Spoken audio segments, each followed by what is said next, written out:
Salut, c'est Rudy et je vous souhaite la bienvenue pour ce nouvel épisode des Secrets du sport. Le but de ce podcast est de vous partager ma passion du sport et notamment de découvrir les secrets d'entraînement des champions. Qui sont-ils et que font-ils pour performer au plus haut niveau?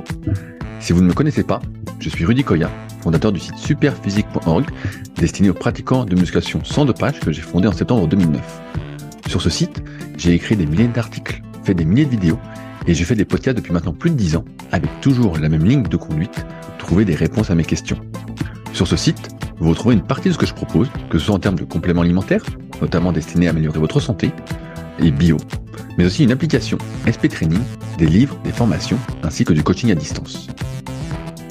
Aujourd'hui, j'ai le plaisir de vous partager ma conversation avec Charles Renard, sprinter et notamment guide de Timothée Adolphe. Comment est-il venu au sprint et notamment à devenir guide en passe de faire les Jeux paralympiques?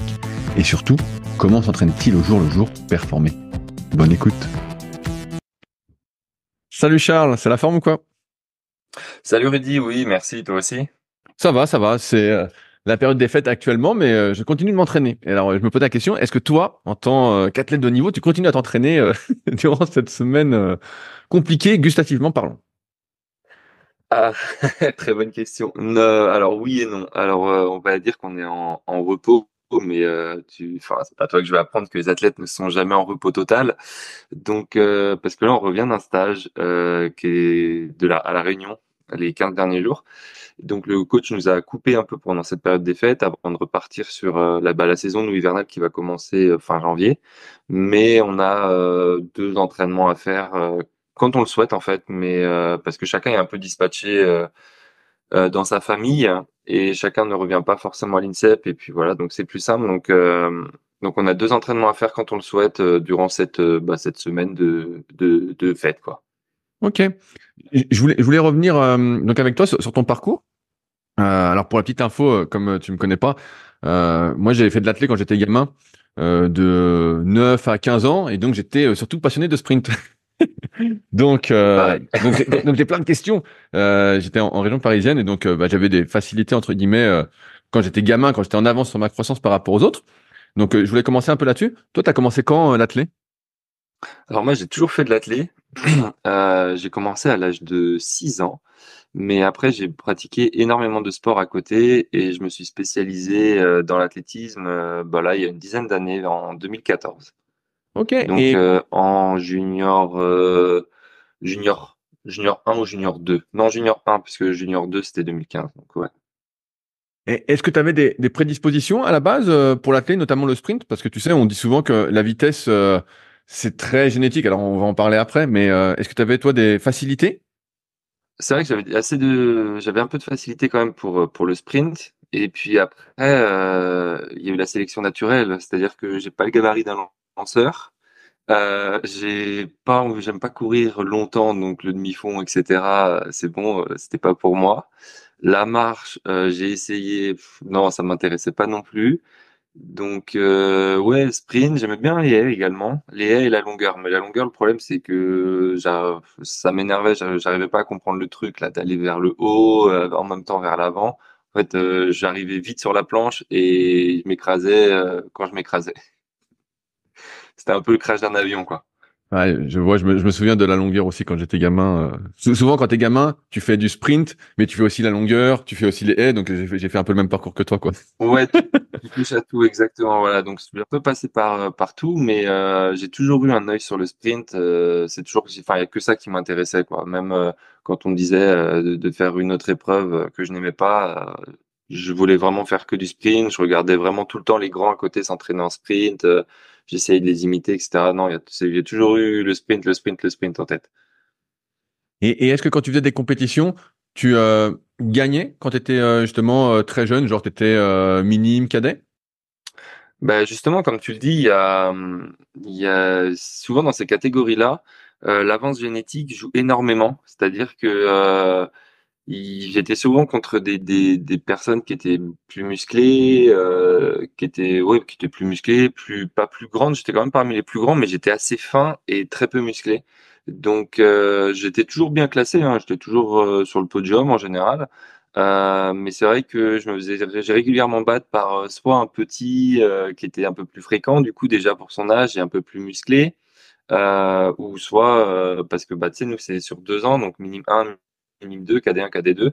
Et donc, sinon, chez les minimes Benjamin, des gens qui étaient des athlètes qui étaient déjà un peu plus musclés que moi, un peu plus puissants. Et du coup, ouais, donc j'étais bien placé, mais je gagnais pas tout le temps. Je gagnais un an sur deux, en fait. Une fois qu'il était en deuxième, qu'il passait dans la catégorie d'après, l'année d'après, c'est moi qui gagnais généralement. Mais sinon, ouais, j'étais quand même toujours bien placé. Je me souviens, donc à mon époque, j'ai à peu près 10 ans de plus que toi. Quand tu étais minime, c'était le 80 et le 150. Est-ce que c'était toujours ça à ton époque? Alors moi, j'ai pas fait de 150. Il y a eu 80 mètres, oui, ça je m'en souviens. 80 mètres, 50 mètres en hiver, 80 mètres. Non, j'avais des 50 mètres aussi l'été. J'avais des 50 mètres. Le 80 mètres, c'était pour les haies. Ok, ah ouais, donc ça a changé depuis mon époque alors. Et après, je crois qu'il y avait plus le 150 mètres, c'était le 200 mètres haies. Et nous, on avait un minime, mais il me semble qu'on pouvait courir le 80 mètres plat. Je ne sais plus si on avait le 50 mètres. Je sais que j'ai fait du 50 mètres été-hiver, mais je sais plus si j'ai fait des 80 ou pas. Je ne sais Euh, plus. Sincèrement, ça remonte un peu là, mais j'avoue que je sais plus. Mais en tout cas, non, le 150, il n'existait plus. Elle C'était le n'existait plus, 200 ouais. mètres. Et ouais, ça c'est Eh sûr. ouais. Parce que quand on était gamin, je sais pas si tu te souviens, je sais pas si c'était toujours ça, mais moi c'était 60 et 120 mètres. On était vraiment petits. Ouais, non, bah non, non, non, du coup, il y avait plus ça. Ah, il y avait plus ça non plus. Ah ouais, putain, ils ont tous sauté alors. Ok. Non. Après, tu passais donc minime, Benjamin minime 50 mètres, et après, à partir de cadet, tu passais sur 60 mètres et 100 mètres. Ah ouais, donc ça passait très très vite alors. Ouais. Euh, Comment ça se passait ton entraînement durant ces années de jeunesse? Est-ce que tu avais déjà une grosse fréquence d'entraînement ou pas du tout? Alors, j'avais une grosse fréquence d'entraînement parce que, comme je disais, je pratiquais d'autres sports.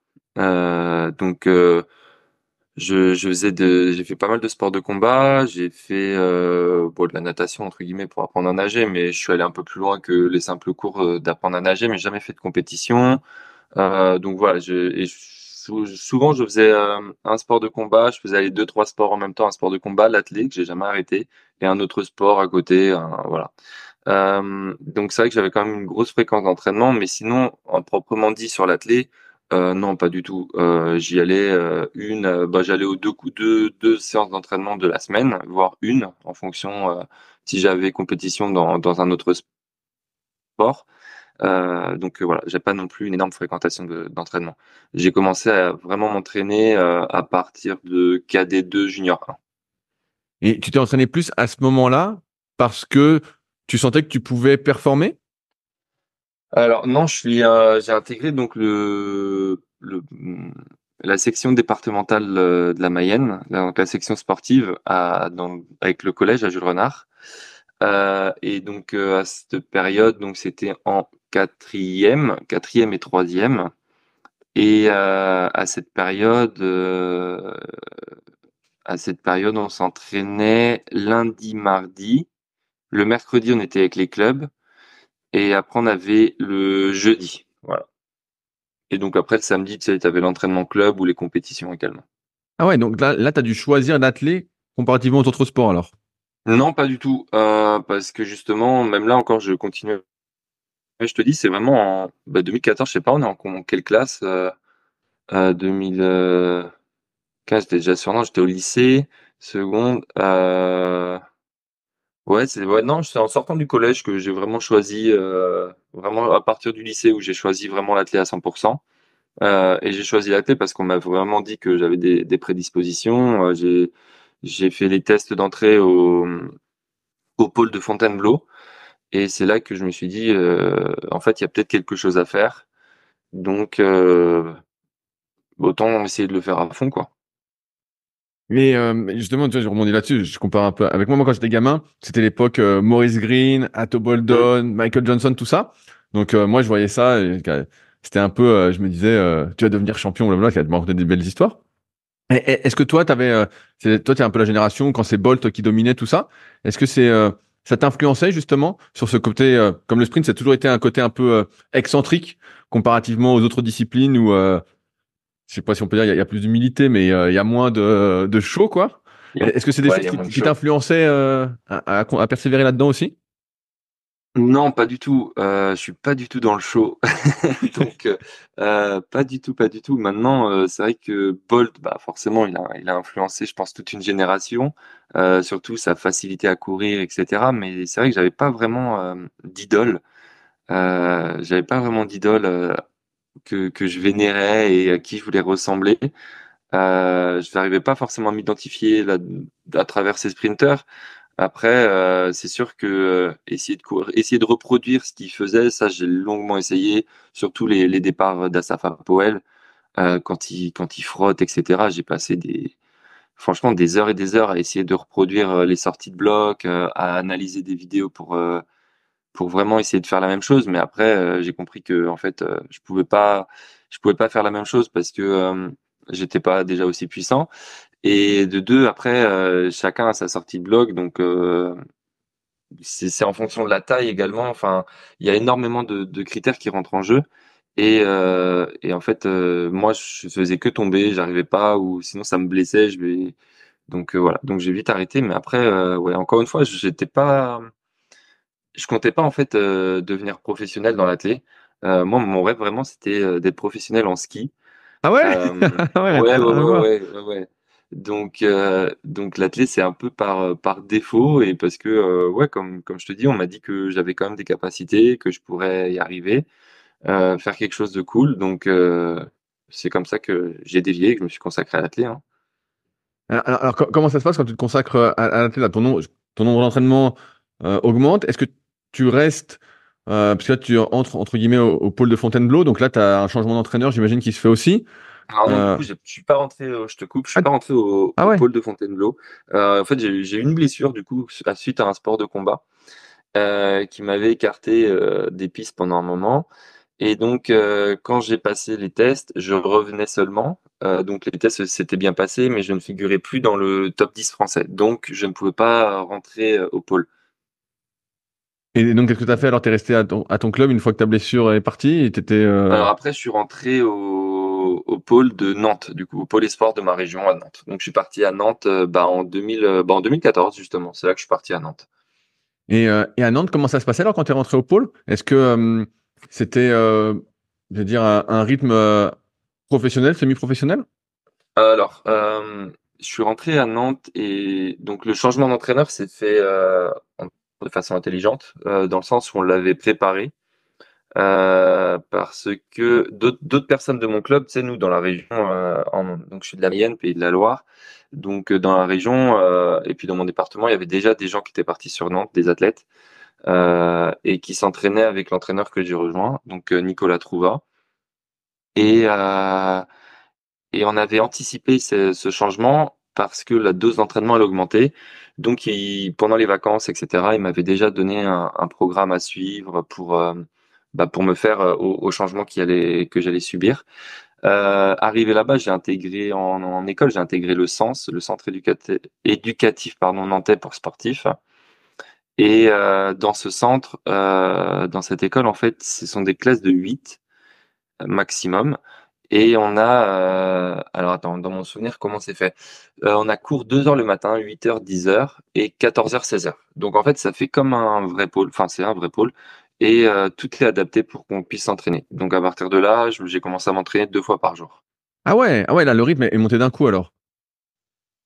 Totalement, le rythme, il a décuplé en 2 mois. 2 mois avant, j'étais encore tranquille, et 2 mois après, ouais, le rythme, il a totalement décuplé. Donc on s'entraînait le Le lundi, on s'entraînait le lundi après-midi. Le mardi, mercredi, on avait les muscus le matin. Et après, l'après-midi, on avait encore entraînement. Et après, on avait entraînement tous les jours de la semaine, le vendredi jusque le samedi matin. C'était optionnel, entre guillemets. Ça Et il y ressemble, avait entraînement que le lundi soir. et ça ressemble à quoi une séance, quand tu fais 2 séances par jour de sprint? Moi, j'y connais rien en termes d'entraînement sprint, pour ça que je te pose des questions, mais je me dis, bah, une fois que t'as été à fond, entre guillemets, qu'est-ce que tu fais? Tu vois, quand tu connais rien, tu dis, bah, je sprint. Donc, tu sprintes, j'imagine, car on sprint n'importe comment. Mais ça ressemble à quoi une séance de Alors, c'est sprint? très rare qu'on fasse 2 entraînements à 100% la même journée. Justement, à cause des fibres musculaires hein, qui sont assez fragiles. Donc, on utilise surtout les fibres courtes, nous. Euh, pour tout ce qui est le dynamisme, etc. On a surtout développé ça en tant que sprinter. Maintenant, on va plutôt faire une séance de technique le matin, une séance de musculation. Donc, après, ça dépend de la musculation, mais si tu veux vraiment sprinter après, tu fais plutôt de l'explosivité que de faire du lourd ou de l'excentrique qui vont abîmer les fibres et donc créer un risque de blessure. Euh, Maintenant, on va faire aussi quoi? Qu'est-ce qu'on a fait? Bah là, en stage, c'est vrai qu'il y a une matinée où on a fait deux fois deux courses, tu vois, en y repensant. Mais on a fait, alors le matin, ça a été de faire du vite maintenu vite. C'est-à-dire qu'on avait 90 mètres et on créait sur 30 mètres pour atteindre une vitesse à peu près maximale, qu'on maintenait sur 30 mètres pour travailler en fait tout ce qui est le placement dans la course, la phase de transition, et puis ensuite réaccélérer sur 30 mètres. Mais c'était pas non plus un sprint, une intensité vraiment max quoi. Et l'après-midi, on a fait des sorties de bloc. Ok, je vois. Et alors, je vais te poser une question un peu, je pense, abstraite. On va essayer d'élargir, mais c'est quoi la technique pour courir vite? Parce que tu sais, je te vois courir, je vois les sprinters, tout ça. C'est quand tu fais une bonne course, en général, t'es relâché. Et tu vois, j'ai l'impression que c'est intuitif, parce que t'as envie de te crisper, tu vois, pour forcer. C'est quoi la bonne technique pour sprinter? Et est-ce que, tu vois, tu parlais de séance technique, c'est quoi une séance technique? Alors, la technique, bon déjà, la technique pour courir vite, c'est sûr qu'elle est énormément dans le relâchement. C'est un paradoxe parce que on utilise énormément de puissance, mais dans toute la puissance qu'on utilise, il faut être super relâché. Plus tu es relâché, plus tu iras vite. Et après, il y a aussi, on va dire, mentalement, il faut pas se fixer sur le chronomètre, faut pas forcément se regarder le chrono. Faut, comme on dit, en fait, faut poser la tête et juste courir. Plus t'es relâché, plus t'es détendu, plus tu vas courir vite. Après, donc technique, ça va être beaucoup travailler la fréquence, travail du pied. Et après, c'est vraiment du détail, hein. Il y a en musculation, ça joue énormément également. Il faut travailler. En fait, il faut trouver le bon mix entre puissance, un bon rapport entre la puissance et la vitesse. Et parce que faire de la muscu, prendre du muscle, ça va t'alourdir. Euh, Tandis que à côté, tu fais de la vitesse et donc il faut quand même que tu sois léger et réactif au sol. Et c'est vrai que c'est un compromis assez compliqué à trouver, mais c'est surtout par là que ça passe. Et après, en termes de qualité sur la piste, qualité de pied, énormément, beaucoup de pieds. Et puis, qu'est-ce que je peux dire d'autre? C'était quoi la qualité de Pied, pied? fréquence. Euh, Qualité de pied, c'est un bon envoi en fait sur la piste. C'est-à-dire que tu t'attaques bien la piste, tu la griffes, comme on appelle, le pied revient sous le bassin. Donc en fait, quand tu cours, tu sais, les genoux ils montent haut. Enfin, quand tu regardes les sprinters, ils montent haut les genoux. Et en fait, tu dois arriver à poser ton pied au sol euh, quand ta jambe elle est tendue. Donc ça doit se passer sous le bassin. Toujours ta jambe, faut qu'elle passe sous le bassin et qu'en même temps l'autre jambe monte à son point culminant. Et c'est ce qu'on appelle le cisaillement. Donc la qualité de pied, c'est que tu dois poser pied-pointe, parce que si tu cours pied à plat avec nos pointes, c'est un peu compliqué, nous, sachant qu'on a des pointes que devant et que les pointes nous emmènent un peu vers l'avant. Mais tu dois essayer de rester un maximum sur la pointe pour aller devant, quoi. Et en même temps, tes jambes doivent faire un ciseau. Au moment où tu poses ta jambe, la jambe opposée, elle est tout en haut. C'est-à-dire, elle est montée à son point culminant et ensuite tu inverses. Et toujours, faut que ça passe sous le bassin parce que si tu poses ta jambe un peu trop devant, là, tu vas tirer en ischio et tu vas ramener. Et donc là également, on risque de blessure. Et puis après, si tu poses derrière le bassin, chute, hein. Et est-ce que ça, tous ces détails techniques peuvent vraiment te faire accélérer? Tu vois, au début du podcast, je disais, on entend souvent que la vitesse, c'est très, très génétique. Et est-ce que si tu mets en place, je dis bien théoriquement, toute cette partie un peu technique, tu vas réussir à accélérer? Vraiment? Ça demande énormément de travail. Après, tu sais, le 100 mètres, tu sais, c'est énormément de détails pour gagner des centièmes, des millièmes même, mais c'est que du détail. Arriver à un certain niveau, à un certain chrono, c'est vraiment que du détail, que du détail, que du détail. On ne fait que répéter ces choses-là. Mais après, oui, oui, tu vas progresser, mais si je pense qu'il y a quand même une génétique. Moi, je pense quand même que tout le monde n'est pas fait pour courir vite. Tout le monde n'est pas fait pour courir 9 secondes, pour courir 19 secondes. Sinon, ce serait vraiment trop facile. Euh, mais oui, oui, tu vas progresser. Après, chacun atteindra son niveau. Mais, euh, mais oui, pour moi, il y a de la génétique parce que ça, il y a énormément de blessures, hein. Le sprint, les ischios, enfin les muscles en général, surtout bah, ischio, quadri également. Il y a beaucoup qui se pètent les quadris. Mais ischio, c'est le plus fréquent chez nous. Sont très très très sollicités. Ischio fessier, c'est très sollicité. Donc après, en fait, tu peux courir vite, mais ton corps va te stopper à un moment. Et est-ce que toi, justement, tu as déjà eu pas mal de blessures par rapport à tout ça? Ouais, c'est vrai que j'ai été énormément blessé. Après, j'ai été énormément blessé parce que, justement, bah, en muscu, je s'était fait un peu n'importe comment, enfin, avant, avant là que je sois cadré en pôle, j'avais eu des entraîneurs, des premiers entraîneurs dans les clubs, où voilà, c'était un peu, on avait fait un peu plus de d'ischio que de quadri. Enfin, toi, j'étais un peu déséquilibré. Donc on a rééquilibré tout cela. Et puis après, oui, j'ai eu aussi des blessures. Bah tu vois, j'ai eu des semelles qui m'ont énormément blessé les ischios parce qu'en fait, elles m'équilibraient d'un côté mais me déséquilibraient de l'autre. Donc quand on s'en est rendu compte, je les ai enlevées. On m'a dit de les enlever et depuis, j'ai plus de problème d'ischio quoi. Donc il y a énormément de choses qui rentrent en jeu, ouais. Et ouais, en fait, plus tu es à haute vitesse et plus tu vas vite, plus le moindre détail peut te coûter cher, quoi, si je comprends bien. C'est exactement ça, ouais. C'est exactement ça. C'est comme si tu roules à 130 et d'un coup tu veux repasser la première, quoi. Et ouais, putain, c'est une bonne, c'est une bonne phrase. Une bonne phrase. Je reviens sur l'entraînement avant de dérouler un peu ta carrière actuelle. C'est-à-dire qu'en fait, en tant que sprinter, il n'y a jamais de séance, car toi, tu es spécialisé plutôt 200, de ce que j'ai compris, à la base en individuel.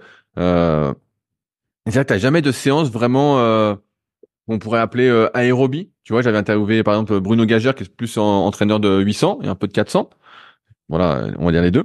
Et donc il me parlait de l'aérobie, ce qu'il faisait lui en termes Ouais. d'aérobie, et je trouvais ça. Je me disais, ah ouais, c'est pas vraiment de l'aérobie comme moi je l'entends entre guillemets, en tant qu'amateur, voilà, extérieur, tout ça. C'est quoi une séance? Est-ce que vous faites des séances d'aérobie vous? Et si oui, que vous appelez aérobie, et si oui, ça consiste en quoi?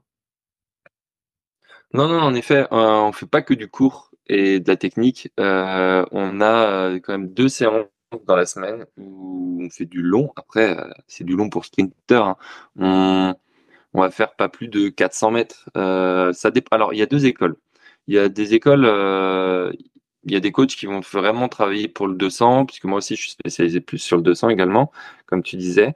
Et donc il y a des coachs qui vont vraiment travailler autour du 200, donc faire que des 150 à répétition, 180, 200, monter jusqu'à 250 max. Moi j'ai plus eu des coachs qui étaient de l'autre école, à faire des séances de 300, de monter jusque 400. Voire j'ai eu même un coach au pôle à Nantes où je faisais des 500, des 600. Là, c'était plus une prépa quand même un peu 4. Faire une prépa de 400 dans le début de saison et ensuite redescendre sur des distances intermédiaires pour se spécialiser sur le 200 et donc retrouver cette vitesse. Donc les aérobies, ça va plutôt être ça. Ça va plutôt être là actuellement, on va faire des 300 mètres à répétition, faire des pyramides entre guillemets. Donc on va faire 200, 250, 300, 350 et après on va redescendre jusqu'au 200. On fait à l'inverse. Euh, et puis sinon, maintenant on va rentrer dans le spécifique. Et là, on va rentrer dans dans des séances qui vont pas dépasser les 250, mais des 250 mètres à haute intensité, c'est-à-dire presque à 100%, les répéter et essayer de se rapprocher des meilleurs chronos à chaque fois. Donc on va faire 3 fois maximum, je pense, ouais, 3 fois 250 avec un quart d'heure de récup entre chaque. Donc c'est ce qu'on appelle une récup complète. Et, euh, et donc on va essayer de malgré la fatigue, l'objectif sera de faire 3 fois le même chrono. Donc le coach va donner une cible et voilà, de se rapprocher de cette cible 3 fois d'affilée le plus possible. Ah ouais, donc là tu forces comme un fou. Et donc quand tu fais par contre les séances un peu aérobie, comment tu fixes la vitesse entre guillemets? Tu sais, dans les sports d'endurance, il y a beaucoup de data, tout ça. Ouais. Là par la vitesse, tu fais des 400 par exemple, à quelle vitesse tu dois le faire? Tu te dis 80% de ma vitesse max ou Alors nous, on a fait une séance, le coach nous a fait une séance pendant 30 secondes où on doit faire la distance la plus longue sur 30 secondes. Et à partir de là, il a fait ses calculs et des calculs et ça lui donne nos chronos sur 250, 300 et 400. Ok, et donc à partir de là, il applique un pourcentage par rapport à ton test de 30 secondes. Voilà, exactement. Ok. Et quand vous faites de l'aérobie, parce que là tu parles de récup complète, vous prenez des récup plus courtes, mais j'imagine pas si courtes que ça non plus, vu l'effort. Non, quand on fait des séances d'aérobie, on est quoi? Ça dépend, hein. Début de saison, on est entre 2 minutes en début de saison quand on est vraiment sur des reprises, pareil, des 30-30, des trucs comme ça. On en fait quand même pas mal les lendemains de compète. On fait beaucoup de diagonales, de 30-30 pour récupérer. Euh, et après, on va monter. En fait, plus on va aller vite, plus on va prendre de la récup. C'est-à-dire qu'on va commencer, donc début de saison, je te dis, on était aux alentours des 2 minutes, 3 minutes. Et là, on commence à arriver vers les 6-7 minutes de récup. Et puis courant janvier, comme pour cet été, ça va être courant mai-juin, on va commencer à arriver vers les 15 minutes. Ok, Des et fois, ouais, ça ouais. peut même aller à 20 minutes. Si... Il y a des séances où le coach, il regarde pas forcément la récup. C'est-à-dire que si on a besoin de prendre plus, il dit bah prenez plus. Mais par contre, derrière, faut qu'on soit vraiment dans la cible qu'il veut, quoi. Donc Ouais, là, je on est vois. plus dans la qualité que la quantité. En termes de muscu, est-ce que vous en faites toute l'année? Et tout à l'heure, tu parlais justement faire de l'excentrique, faire de la force, faire de Mm. l'explosivité. Donc, je déroule un peu, mais j'imagine il y a pas de séance, entre guillemets, à viser vraiment prise de muscle, hypertrophie. Euh, et d'autre part, combien de séances en moyenne vous faites par semaine? Nous sommes à 2 séances de muscu par semaine, donc qui ont lieu non, le lundi et le jeudi. Lundi, jeudi, ouais, c'est ça. Il y a tellement de séances, je sais plus à force. Donc lundi, jeudi, c'est les muscu matin. Donc 2 séances et non. Alors toi, en ce moment, on est sur un cycle excentrique. Avant ça, on a fait un peu de stato. Et puis après, on a fait également les max. Ok, ouais, donc ouais, c'est vraiment très orienté force, explosivité. Ouais, exactement. Et donc après là, on va passer vraiment sur du lourd léger et on va faire vraiment de l'explosivité, quoi. Et l'explo, généralement, on va le mêler avec mince, De la avec de plio, la tu veux dire, ou des pliométrie. sprints directs? Non, avec de la pliométrie également. Ah ouais, je vois. Je vois bien le truc. Euh, Aujourd'hui, t'en es où de ta carrière personnelle? Parce que moi, je t'ai connu, entre guillemets, par rapport au documentaire Champion, où tu cours avec Timothée. Mais Hmm. j'ai cru comprendre que, et ça on va y venir après, t'avais ta carrière personnelle à côté, où tu voulais continuer à performer, tout ça. T'en es où de ton côté là-dessus? Alors, c'est toujours d'actualité. C'est vrai qu'aujourd'hui, depuis un an maintenant, j'ai rejoint Timothée en tant que guide.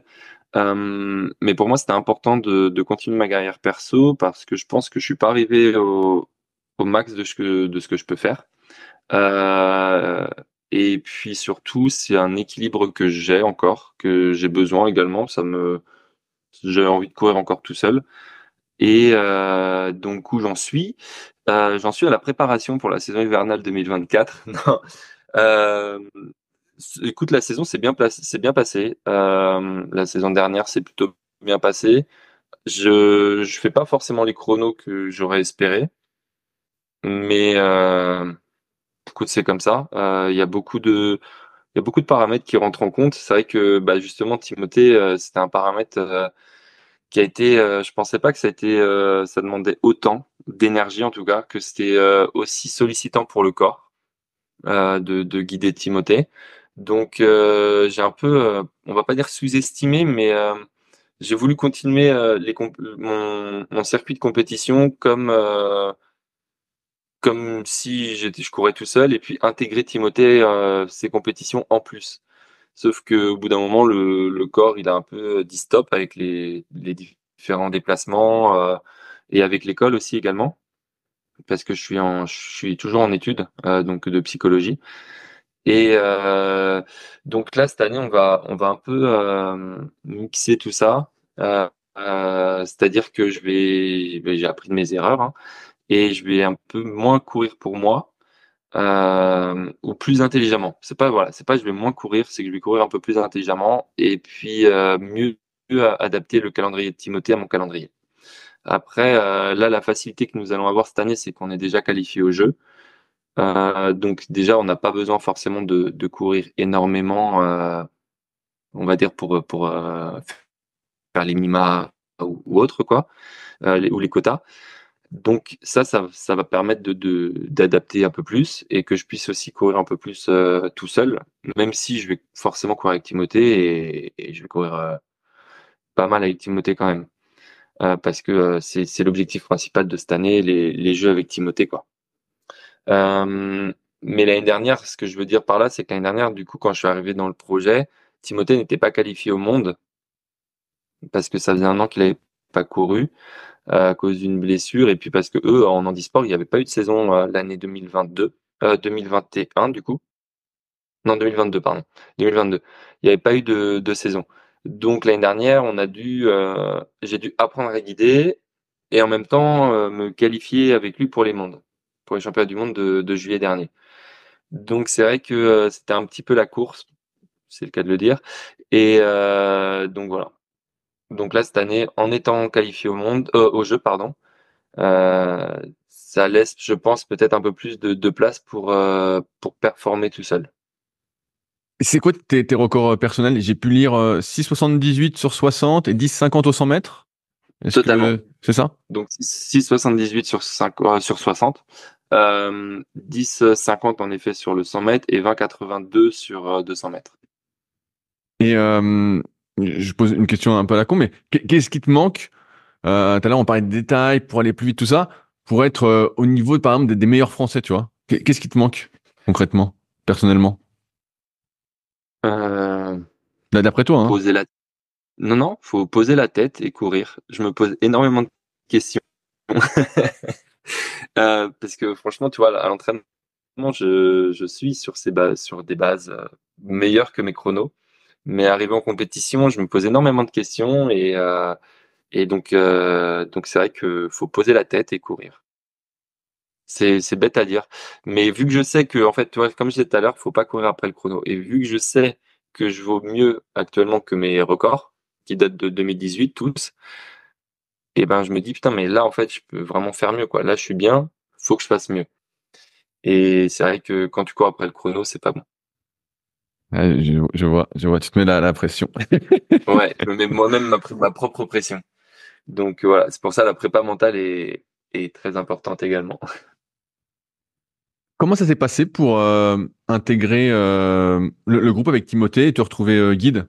Parce que j'imagine que là, tu parlais de tes études en psychologie, tu faisais tes études, t'étais pas listé athlète de haut niveau avant de rejoindre le groupe ou si?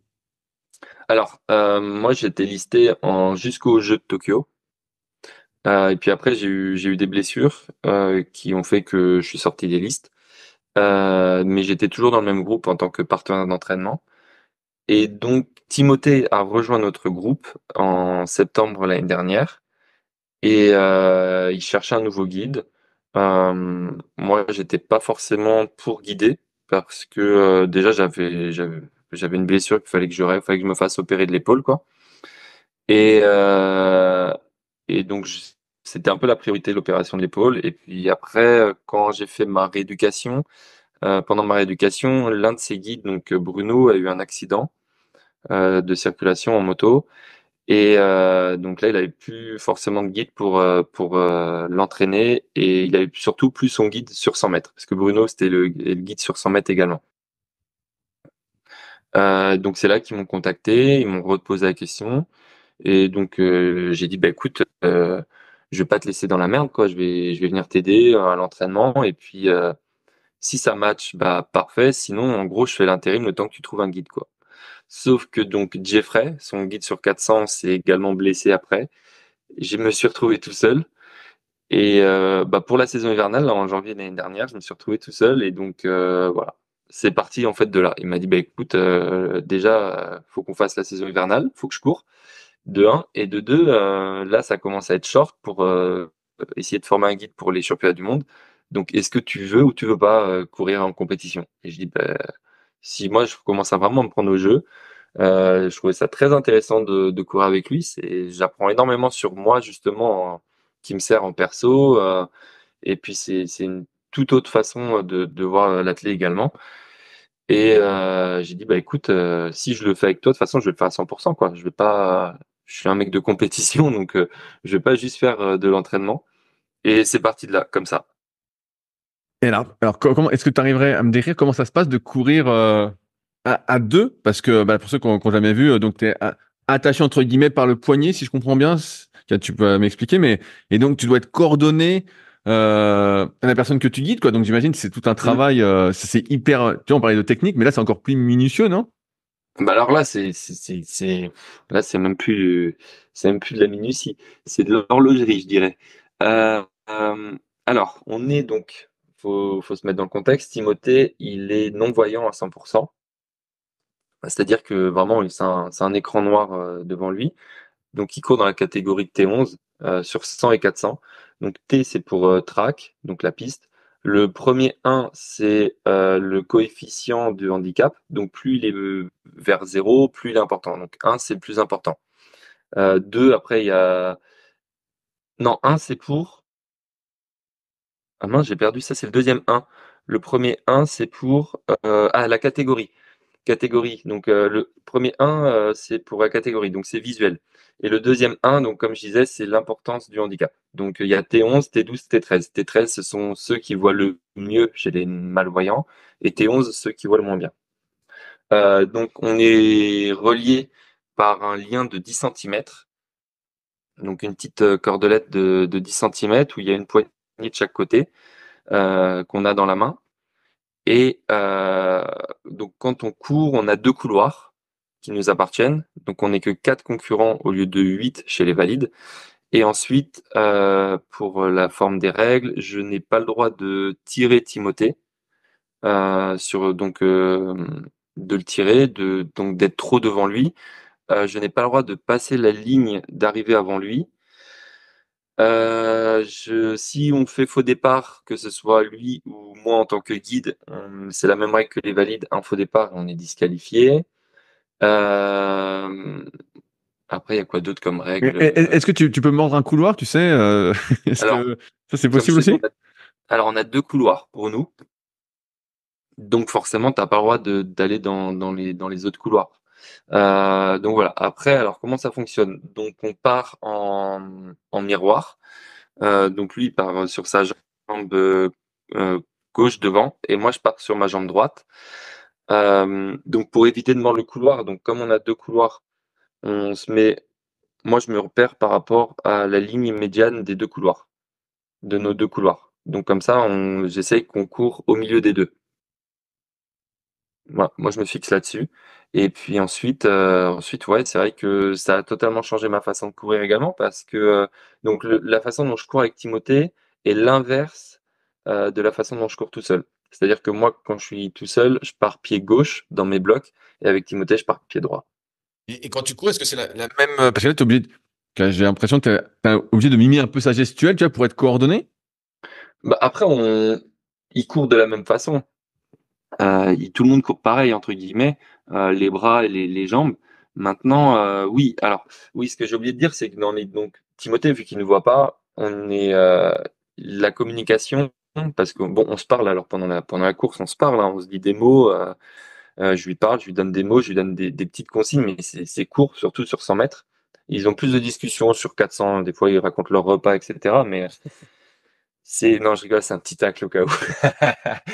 Mais nous, la communication dans la course avec Timothée passe énormément par le bras. C'est aussi pour ça que tu vois le bras dans lequel on a le lien qui bouge énormément et qui tire un petit peu. Parce que ça va être avec la main, par exemple, Timothée, il a tendance un peu des fois à partir sur la gauche. Donc avec la main du lien, je vais le ramener vers moi. Et en fait, il faut essayer de créer un contact épaule-coude. Ok. Ah ouais, je vois. Ouais, Voilà. parce que j'avais lu Un papier où tu disais que justement, quand tu avais couru la première fois avec Timothée, tu avais eu des courbatures ou le lendemain, Ouais, le tu lendemain. avais senti que ça t'avait contraint un peu. Ouais, bah en fait c'est pas forcément c'est pas forcément d'aller tout droit, quoique ça fatigue énormément, hein, comme je disais. Tu vois, après les championnats du monde, le lendemain j'avais une grosse contracture à l'adducteur gauche parce que Timothée il était parti sur la gauche un petit peu et j'ai dû le ramener. Donc je l'ai ramené et forcément j'ai forcé sur l'adducteur gauche, enfin sur la jambe gauche qui était au sol pour essayer de le ramener en même temps que parce qu'il fait 70 kilos quand même le garçon. Donc un peu plus de 70 quoi. Donc ça fait comme si tu courais avec un chariot de 70 kilos. Toi avec quelqu'un, tu traînes quelqu'un aussi de 70 kilos. Après c'est pareil pour lui hein, également. Mais et donc ouais le lendemain du premier entraînement, quand je me suis levé, quand je suis sorti du lit, mais j'avais mal partout, partout, partout. J'avais mal aux adducteurs, aux abdos, etc. Parce que du coup ouais, dans les virages comme il voit pas, il va aller tout droit, donc c'est à nous de le faire tourner. Et donc c'est là également qui est très très important d'avoir ce contact épaule et coude. et ouais, c'est hyper. Kinesthésique, quoi. C'est hyper C'est ça. dans la Parce qu'en sensation. fait on va un peu on va un peu rentrer en contact avec Timothée, se coucher sur lui et essayer de pour le faire tourner et puis voilà quoi. Et ouais, si tu te couches trop, tu vas tomber, en fait. Si on touche trop, on tombe et Ouais. après faut également parce que lui il se cale vraiment par rapport à nous, toi, lui il se colle à nous et après c'est à nous de le faire tomber, de le faire tourner, pas tomber. Mais si par exemple on rentre en contact, on peut perdre du temps également, ça peut désynchroniser. Euh, il y a plein de choses qui peuvent entrer en jeu dans le guidage. C'est très technique. Sincèrement, je pensais pas que c'était aussi technique que ça. Et ensuite, il- tu perds énormément de temps. C'est-à-dire que, je sais pas, qu'est-ce qui nous est arrivé l'année dernière? Tu vois, à un moment, donc ça faisait 2 mois que je guidais, on a couru à Bercy, au meeting de Bercy, et je sais pas si c'est mon bras ou son bras, il est passé en dessous. Donc un de nos bras est passé en dessous de l'autre bras, du bras de l'autre. Et donc là, en fait, on n'arrivait pas, avec la vitesse, on n'arrivait pas à se remettre bien. On en a perdu énormément. Donc on est sur la vidéo, on était devant et d'un coup, quand il y a eu le couac là, hop, on s'est fait, on a perdu toute notre vitesse et tout a été cassé quoi. Et ouais. Et c'est pour ça, parce que des fois, dans le documentaire Champion, je vois les courses, donc en plusieurs parties pour ceux qui l'ont pas vu, et je me disais, mais qu'est-ce qui a merdé, tu vois? Parce que c'était bien, et puis d'un coup, on voit que. Et ouais, Ouais. ça se joue vraiment à des détails que l'on pense pas, Alors quoi. déjà en tant que valide, il y a énormément de détails. Mais alors chez les handisports et surtout dans sa catégorie, je connais pas les autres catégories, hein, mais chez lui, il y a énormément de détails. Là, tout on essaye de travailler une autre façon de départ parce que alors moi je sors plus fort que Timothée des blocs. Il a un très bon temps de réaction, mais par contre, je suis plus puissant que lui et je sors beaucoup plus fort. Et donc on essaye de travailler une nouvelle technique qu'on a vu chez d'autres concurrents qui font, etc. Donc on essaie de travailler une technique pour essayer que j'emmène Timothée euh, avec moi de la façon dont je sorte, que toi ça le projette aussi également. Ok. Donc ouais, il y a énorme, de façon à ce qu'en fait, il reste pas trop derrière et tu sais que ça crée pas un décalage dès le départ. Ouais, ouais, c'est hyper. Ah, c'est hyper pointu. Ah ouais, C'est, je c'est vois pas maintenant pour tout ce que tu l'engager, dis. hein, Je me c'est dis, ah pour ouais, suivre. tu dois te pencher, mais pas trop. Enfin, c'est vraiment de la finesse. Bah, c'est ça, et puis après, c'est surtout que 100 mètres, c'est très rapide et heu et quand tu arrives sur la ligne, faut que tu dises, donc faut que je lui dise moi quand est-ce qu'il doit casser, et moi faut que je me mette en retrait parce que c'est ses épaules qui doivent passer avant les miennes. Ah ouais, ça j'avais entendu dans une interview de Timothée, justement, il disait un coup, je sais plus, c'était toi qui étais passé avant ou quoi, et vous avez été disqualifié ou. Non, c'est pas moi. Moi Ah, c'est j'ai pas toi. failli. Ah, c'est bon, t'es Moi j'ai sauvé. failli. En demi-finale au championnat du monde, c'est passé vraiment à allez, quelques millimètres, quelques centimètres, j'ai vraiment failli, ouais. En fait, toi, j'ai oublié, j'étais à fond, j'étais très concentré sur lui et parce que je voulais qu'on fasse le meilleur chrono, quoi, et qui casse au dernier moment, et donc j'étais concentré pour travailler le cassé, et j'ai carrément zappé que que fallait que je passe la ligne après. Ah ouais, tu m'étonnes, t'es à fond, tu sais, tu poses la tête comme tu disais tout à l'heure. Là, en fait, C'est exactement ça. t'es toujours obligé d'avoir un peu de tête, quoi. Là, t'es. Là, c'est vraiment le coup. Alors après, toi, comme je disais tout à l'heure, moi, je me mets énormément de pression en individuel, mais avec Timothée, je me mets mais zéro pression. J'ai zéro pression. Au contraire, en fait, je me dis que je suis là pour lui, pour l'accompagner, et donc, bah, c'est lui qui a la pression. C'est à lui d'avoir la pression, hein. Moi, je suis là pour l'emmener d'un point A à un point B. Et donc moi, je suis plutôt là, franchement, j'essaie de lui enlever la pression. Après, j'ai mon job à faire de bien le guider, qu'il fasse le meilleur temps possible, qu'on fasse le meilleur résultat, parce qu'on est tous les deux, hein, à faire le résultat, et qu'il soit pas disqualifié.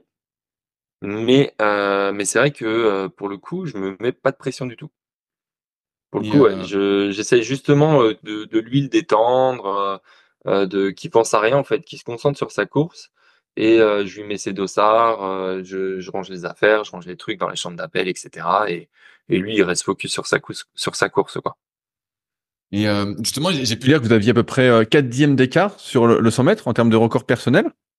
Ouais. Euh, est-ce que 4 dixièmes, ça fait que t'es pas vraiment à fond, mais t'es pas loin d'être à fond? Est-ce que toi, tu sens la différence? Parce que j'imagine, est-ce que t'es à fond, en fait, quand t'es avec Timothée, ou t'as quand même une petite marge de réserve, tu vois, que tu sens, vu que tu cours à deux et que c'est pas tout à fait la même chose que courir tout seul? Alors, en termes de vitesse, oui, j'ai forcément une marge, une réserve que oui, je suis pas à fond.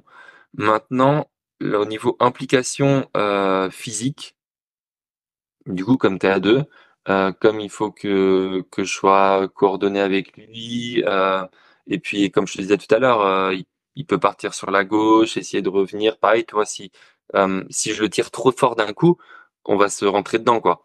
Donc, euh, donc en termes physiques, franchement, ça fait comme si j'étais à 100%. Ah ouais, c'est bien ce que j'imaginais. Euh, Tout à l'heure, tu parlais de ton statut de partenaire d'entraînement. Euh, Tout à fait. c'est quoi ce statut de partenaire d'entraînement? Est-ce que ça veut dire que tu as les mêmes dispositions que si tu étais sur les listes, à savoir des aménagements, tout ça, ou pas du tout? Alors après, ça c'est en fonction de chaque école, hein, parce qu'il y a des écoles, tu peux être sur liste et t'as pas d'aménagement. Maintenant, aujourd'hui, je ne suis plus partenaire d'entraînement. Je suis revenu sur liste Ah, t'es parce revenu sur que liste parce que tu cours avec Timothée alors? tout à fait. Maintenant, les guides sont considérés comme des athlètes, comme Timothée ou comme en valide, donc athlètes de haut niveau. Donc par rapport à notre médaille au championnat du monde, je suis revenu sur liste, ouais. Et est-ce que ça veut dire que, alors question un peu difficile, mais est-ce que tu peux vivre de ce statut-là aujourd'hui en athlète? Oui et non. On va dire plutôt que encore de la survie. Alors Timothée, il faut savoir que Timothée rémunère ses guides. C'est pas, alors il n'y a pas de méchanceté dans ce que je dis. Il fait avec également avec les partenaires qu'il a, et avec donc les moyens que ses partenaires, ses sponsors, etc. lui donnent.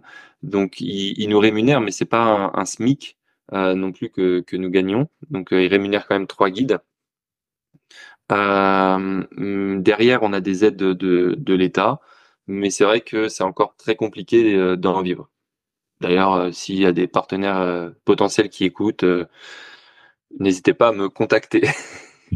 Mais ouais, non, mais c'est une question que je me posais parce que je me disais, Non, là, mais oui, c'est tu vrai. vois, le documentaire Champion a quand même mis beaucoup de visibilité, bah, justement, sur toi, sur Timothée, que je connaissais un petit peu avant, mais de loin. Et donc, tu vois, ça a mis pas mal de trucs. Et je me disais, bon, bah, là, vous êtes un peu sur le devant de la scène. Vous avez de grandes chances, de faire une médaille au jeu, voir la médaille d'or, tu vois, car on va pas se mentir. Donc, est-ce qu'on arrive à en vivre ou encore une fois, est-ce que c'est vraiment, tu vois, si t'es pas le meilleur des meilleurs des meilleurs dans la quête, genre aux 100 mètres valide, on va dire ça comme ça. Ouais. En fait, c'est hyper compliqué et donc ça confirme malheureusement que c'est hyper compliqué, quoi. Non, après également, ce qui entre en jeu, c'est que moi, je suis arrivé il y a 1 an. Donc au bout de 6 mois, j'étais au championnat du monde avec Timothée, mais avant cela, bah oui, ok, je suis guide de Timothée, donc Timothée qui a quand même un gros palmarès dans l'athlétisme, en e-sport mondial même, puisqu'il a eu des records du monde, il a encore des records d'Europe, il me semble, et et puis beaucoup de médailles mondiales également, et bah, dont celle de Tokyo aux Jeux paralympiques de Tokyo en 2020 où il fait vice-champion paralympique sur 100 mètres. Mais mais moi, j'avais encore rien prouvé. Donc aujourd'hui, la difficulté, c'est que les championnats du monde, ils sont arrivés. Donc là, bah, ça va faire 6 mois. Mais ok, on a notre qualif. Ok, il y a eu une médaille.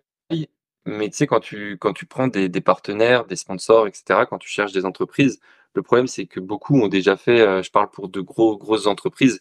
Beaucoup ont déjà fait de leur team athlète. Parce qu'on n'est plus qu'à 6 mois des Jeux, quoi, maintenant. Ouais, Donc oui. c'est vrai que c'est assez compliqué de trouver ça, et puis après ça demande énormément de temps, et j'admets aussi que je m'y pense pas forcément autant qu'il faudrait, parce que bah, par manque de temps avec les études, hein, ça demande vraiment du temps de faire de la démarche de sponsors, de partenaires. Faut envoyer des mails, faut aller à des rendez-vous, etc. Et c'est vrai que mon emploi du temps est déjà assez chargé, mais avec les entraînements en plus. Mais voilà, donc j'ai mon papa, j'ai mes parents qui essayent, qui s'en chargent de faire ça aussi pour moi avec leur emploi du temps du boulot. Donc voilà. Et puis bah quand j'ai le temps, les week-ends, etc., j'envoie également des mails pendant les vacances ou autre. Mais c'est vrai que c'est pas, je pense que je le fais pas de façon régulière, et puis bah voilà, ça se joue aussi un petit peu contre moi. Comment ça se passe alors pour les stages d'entraînement? Là, vous étiez à La Réunion. Totalement. Est-ce que ça, tout ça, c'est pris en charge? Oui, ça c'est pris en Ah, charge. vous êtes sauvé. Il y a, Ouais, il y a quand même ça- quelque chose. Il y a quand même quelque chose. Ouf. oui, oui, oui, ça c'est pris en charge en effet. Et il y a beaucoup de stages parce que tu vois, tu parlais de la saison hivernale donc en salle, mais là vous étiez à La Réunion donc c'est pas du tout la salle. Bon, de mémoire, je me souviens que quand tu cours en salle, c'est très, je sais pas, pentu, comme on peut dire, incliné, tu vois, quand tu fais les virages, tout ça, notamment sur le premier tour, quoi, si tu fais du 200. Ouais. Et est-ce que vous faites beaucoup de stages à l'année pour vous Alors, entraîner au chaud ou parce que de ce que j'ai compris, car dans le documentaire, vous entraînez beaucoup à l'INSEP dans la salle couverte? ouais, bah alors l'année dernière, on s'entraînait à l'INSEP dans la salle couverte toute l'année parce qu'ils ont refait la piste extérieure aussi. Ça joue aussi. Ok. Mais sinon, oui, donc tout l'hiver, on est dans la salle, et puis l'été, on est sur la piste extérieure de l'INSEP. Euh, Après, oui, alors cette année, il y a beaucoup plus de stages que l'année dernière. L'année dernière, on a eu 2 stages, 3 stages. Et cette année, on a 4 stages. Donc là, en janvier, eux repartent en stage le 6 janvier. Si je me trompe, non, 6 janvier, ils repartent en stage à la Martinique. Moi, je les rejoins normalement le 12 janvier, parce que après mes partiels. Et ensuite, on part en stage à Tenerife en mars. Et en avril, on va courir aux États-Unis. Donc, c'est un stage plus de compétition, parce que bah, pour que Timothée il puisse courir avec de potentiels concurrents internationaux, on va directement aux États-Unis, où là, il y a beaucoup de compétitions en e-sport. Parce que c'est vrai que c'est assez compliqué de trouver des compétitions pour lui en France. Même si là, il y en a beaucoup qui vont, beaucoup de meetings en fait valides vont intégrer un programme, que ce soit des courses, des lancers ou autres. Voilà, une course, un lancer, un saut, etc. Vont intégrer donc des handis dans leur programme. Ok. Mais c'est vraiment en négociation avec avec le directeur de la haute performance là, donc Guillaume Tanon, qui travaille vraiment là-dessus pour que des meetings du circuit élite national intègrent des courses ou autres handisport quoi. Ouais, je vois. Je vois bien. Donc c'est pour ça que nous on part en avril aux États-Unis pour parce que là-bas donc les meetings universitaires en fait ils sont pas tous mais il y en a énormément qui sont référencés handisport par l'IPC donc la Fédération internationale handisport. Euh, parce que là-bas, donc on va sur la côte ouest à San Diego, parce que c'est également le centre, en gros c'est leur INSEP, c'est le centre olympique handisport. Donc c'est aussi pour ça que là-bas il y a plus de compétitions pour les handis. Je reviens rapidement sur ton entraînement, mais si voilà, tu es avec Timothée, que tu t'entraînes tout ça, en fait, ton entraînement personnel, tu peux pas vraiment le faire, à part quand tu es en muscu, on va dire, ou voilà, mais la plupart du temps, en fait, sur ton, je vais dire travail, mais c'est pas le mot, mais voilà, ton statut de guide, en fait, tu es toujours obligé de faire les séances avec Timothée, vu que il voit pas. Alors, bah, tu vois, c'est comme je te disais, on est 3 guides, donc c'est cool. Ouais, voilà, exactement. On tourne en fonction des qualités de chacun. Chacun va s'entraîner tout seul. Donc, il y a des séances où, dans la même séance, Timothée va courir avec ses 3 guides. Il y a des séances qu'il va faire avec le guide du 400 et des séances où il va faire avec moi sur 100 mètres ou des fois Bruno. Donc voilà. Donc ça permet quand même de s'entraîner tout seul. Forcément, à un moment dans la semaine, on se retrouvera à s'entraîner tout seul. Et ouais, j'allais dire finalement tes objectifs personnels là deviennent secondaires parce que là vu tout ce que tu m'as décrit, je vois bien que c'est un travail d'orfèvre quoi. Donc il faut Ah vraiment oui, que totalement, hein, totalement. J'ai un triple projet comme j'aime bien dire. J'ai le double c'est original projet ça. sport-études, mais dans le sport, j'ai aussi un double projet quoi. J'ai j'ai le projet individuel et puis en tant que guide. Mais Vas-y Charles.